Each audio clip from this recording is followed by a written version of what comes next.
Der Adler Gorgo erzählt. Die Wildgänse sind weiter Richtung Lappland gezogen. Was für ein wunderschöner Tag! Hat der Nils den Daunenfinn zugelacht, der neben Martin in der lauen Luft hergeflogen ist. Die Sonne hat wohlig warm auf den Gänsen ihre Gefieder gestrahlt und unten innen hat das Meer in den verschiedensten Blautönen geschildert. Plötzlich ist unten innen ein Boot aufgetaucht. Das Boot hat an einen Jäger gehört. Der hat sofort auf die Wildgänse angefangen.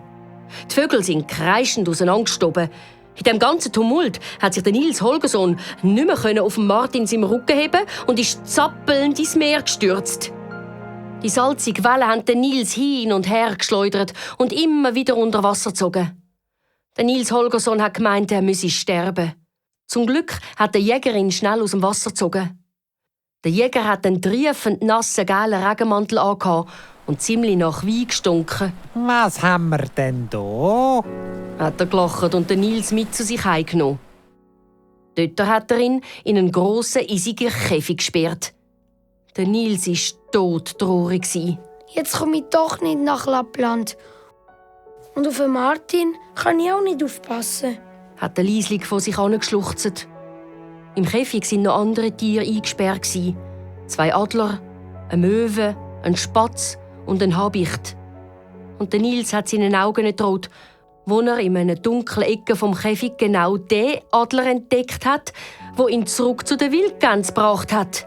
Hallo, Hat er ihm zugerufen. weißt du noch, wer ich bin? Erkennst du mich noch? Er hat sich vorsichtig an den Adler genähert. Der aber ist nur auf einem langen, trockenen Ast gesessen und hat unverständliche Worte von sich angemurmelt. Sein Gefieder war ganz zerzaust und er hat seinen Kopf fast bis zu seinen Füßen hängen. Der Nils hat sich zu ihm auf den Ast geschwungen und hat angefangen zu erzählen. Es ist nur so aus ihm rausgesprudelt. Weisst, mein Name ist Nils Holgersson. Und einmal bin ich ganz gross, aber jetzt bin ich ganz klein. Und mein Traum ist es, mit den Wildgänsen nach Lappland zu fliegen. Und da ist sogar einverstanden. Akka? Plötzlich hat der Adler den Kopf gehoben und den Nils erstaunt angeschaut. Der Nils war sicher, dass er in seinen Augen ein Leuchten gesehen Wo ist die Akka? Das weiss ich nicht, aber wahrscheinlich schon in Lappland. hat der Nils gesagt, begeistert vom Adler seiner Reaktion. Aber der hat schon wieder den Kopf sinken und hat etwas von sich angefaselt. Wie heisst denn du? Der Nils hat nicht aufgegeben. Gorgo. Der Nils hat den Adler sanft in die Seite gestossen. Unter ihnen hat der Ast geknarrt. Gorgo, du musst dich bewegen, sonst kannst du nicht mehr fliegen, wenn du mal frei kommst.